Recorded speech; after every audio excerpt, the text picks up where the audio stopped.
Magandang hapon sa inyo lahat.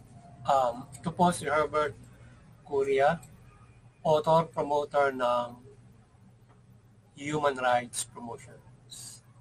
Ang boses ng Human Rights Promotions sa malayang demokrasyang ito kakibat ng ating pananalig sa ating banal na Panginoon Diyos, banal na Panginoon sa Kristo, at gabayan ng kaliwanagan ni Banal Santa Maria mula sa isyong ating nakalap at pagbabantay sa mabuting pamamahala, patas na hustisya at karapatang pantao. Ay hinggil sa issue ng back-to-back 6.8 and 7.4 earthquake in Davao Oriental.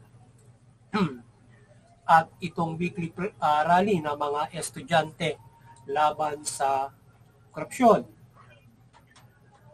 Ngayon ang Pilipinas ay sinasalanta ng mga sakuna mula Bagyo, Lindol, at latest ay itong back-to-back na lindol sa Davao Oriental na may lakas na 6.8 and 7.4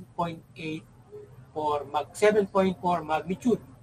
So nitong isang araw din ay ito namang Bagyo naman ang nilindol, nasa intensity 5 din yun. So yan, sunod-sunod na lindol ngayon ang nananalasa maging bagyo. So back-to-back yung bagyo, maging mga lindol itong mga nakaraang panahon. Yan ang malaking problema ng ating bansa ngayon. At yung korupsyon. So yan yung flood control project. So yan yung mabigat na kinaharap ng ating bansa, ng ating pamahalaan, ng lipunang Pilipino. So sa ngayon ay yung ating pamahalaan at iba't ibang sektor at mga organisadong foundations, etc. ay abala sa pagtulong sa ating mga kababayan at ang ating mga disaster rescue volunteer, yan, disaster response, yung NDRRMC, at siyempre mga kapulisan, etc. na kanilang mga volunteer rescue team dyan at iba't ibang mga rescue team na nabagay. So, ang mga ganapang ito ay malaking pag-uga yan na naman sa ating bansa at pamahalaan. Sa gitna ng kinaharap nitong mga isyong may anomalya at korupsyon sa budget nito mula doon sa flood control projects. So yan. Ang mga nangyayaring ito, napakalaking pag-uga ito sa ating pamahalaan, sa lipunang Pilipino, sa ating bansa, lalong-lalo na sa pamahalaan pangharapin itong kanilang mga dapat nilang mga pangyayaring ito na kanilang responsibilidad na dapat gawin sa mga kaganapang ito na kanilang dapat na itulong or dapat nilang function nila sa tuwing magkakaroon ng ganitong mga sanahan. Ang malaki pang problema ay mayroon yung kinaharap sila na ganyan na anomalya sa gobyerno. So, talagang yung ating government ay yung lipunang Pilipino, yung ibang mga kakibat ng gobyerno at saka ng mga corrupt doon ay talagang sila nagiging para nagiging sign ng pag-uga sa kanilang mga katiwalian doon. Yan. So, it's time to reform or change yung pamamalakad ng pamahalaan para maging maayos at ituwid, papanagutin yung mga sangkot, mga bagay. So, ang Human Rights Promotions ay maring sumusuporta sa mabuting pamahala, patas na hustisya at karapatang pantao. Sa isyong ito, ng magkakasunod na sakuna mula Bagyo at Lindol, ay malaking pinsala ang nagawa nito sa ating bansa mula sa mga sinalag ng mga lugar. So, nagsasabos tayo sa ating pamahalaan ng malasakit ng lubos at iba yung paglilingkod o paggampan ng kanilang mga tungkulin at matulungan o mapaglingkuran. Ito mga nasalanta sa Davao Oriental ng nasalanta ng malakas na lindol at naging pagito sa Baguio at yung mga nakarapang iba't ibang mga nasalanta nito mga nakarang araw. Kagaya doon sa Bisaya, so maraming nasalanta doon at mga namatay. So yun, sana yung ating pamahalaan ay kanilang ipakita yung kanilang mabuting pamamahala, yung kanilang mabuting paglilingkod sa lipunang Pilipino, particular itong pagharap sa mga sakuna. Na kung saan ay hindi nga yung issue ngayon, hindi nga pumoprotekta sila doon sa because of the flood control plan. Ngayon, pakita na sa pamamagitan ng iba't ibang mga bagay, aside from the infrastructure to be napoprotekta sana na kanilang issue, kabalbalan ngayon sa gobyerno. So, pumoprotekta sila sila ay maglingkod na maayos sa nangyayari ngayon sa ating mga kababayan, sa ating bansa, from this as calamity. Yan. Pakita nga na sila ngayon ay hindi kagaya ng mga kurap sa flood control. Sila ay maglilingkod na maayos yan sa mga nasalanta na yun.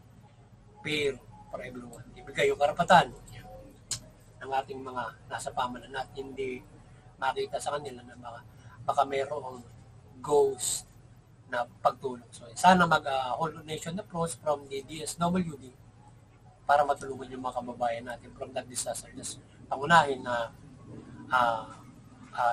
kumbaga man ay ang ating pamanan na isa sa mga talagang dapat na responde, action, gagawa ng restoration. So, yan. So, kaya dalangin natin ang kaligtasan ng ating mga kababayan sa Davao at buong bansa. Kung may mga sakunaman na mananalasa muli, kagaya ng lindol, naway maligtas sa mga ito at maging matatag ang kanilang pananalig sa Diyos mula Panginoon sa Kristo. Dalangin natin na sana yung ating bansa ay maligtas sa ganitong mga sakuna at tayo ay makapamuhay ng maayos.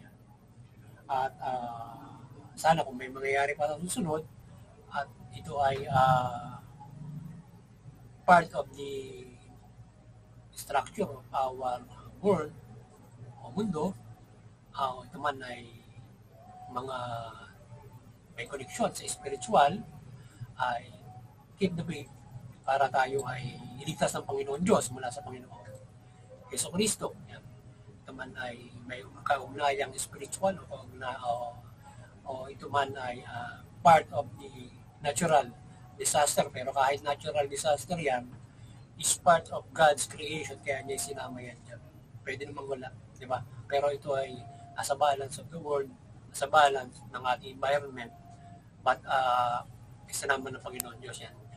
Because ito ay ginagamit din niya at ito ay magsubok din sa atin sa mga araw-araw para ipaalala din sa atin na pagdating ng takdang panahon na kanyang gagawin ay use these things para parusahan yung mga tao.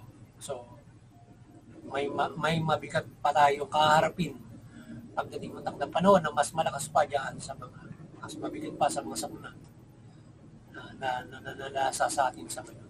Kaya, have faith para kung dumating man yung mga bagay na yon ay iligtas tayo mula dyan sa pang-araw-araw ng mga. Hindi natin malalaman sa panahon ito kung saan mananalasa yan. Kahit pa sabihin natin na alinman yung mga may sinasabing yung fault line para manalasa yan sa mga lugar na yon ay mayroon tayong kalapit na sinasabing Pacific Reef na siya nagdudulot ng lindol. So maaaring yan ay maka-apekto sa buong bansa o parts of our country kung doon na bumula yan. Kaya hindi natin malaman kung saan i-strap yan. Kaya keep the faith para hindi natin akala natin yun lang sa Bisaya, hindi na ngayon sa Mindanao, Baguio, Sampay, susunod.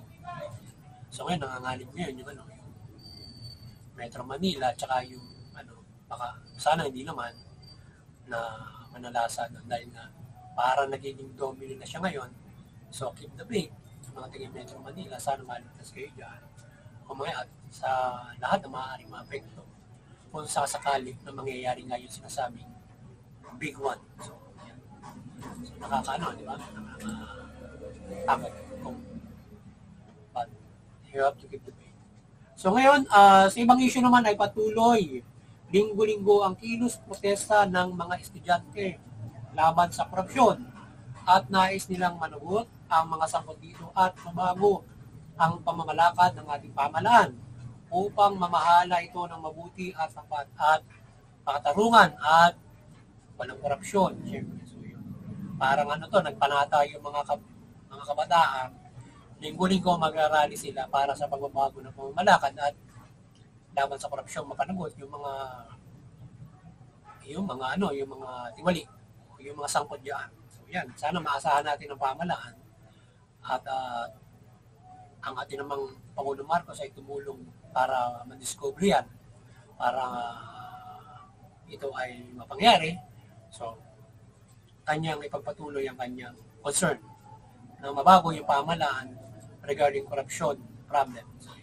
Diba?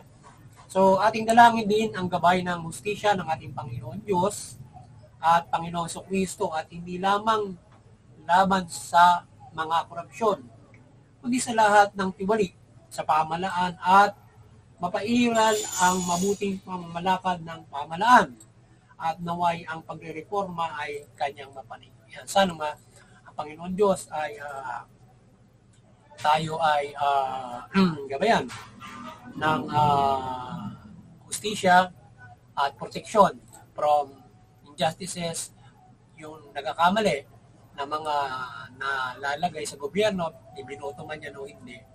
So, makapagpairal ng patas ng hustisya sa kanilang authority at iadya tayo sa mga kanilang mga katiwalian, pang-abuso, inequality, at maging dito sa mga nananalasa ng mga bagyo.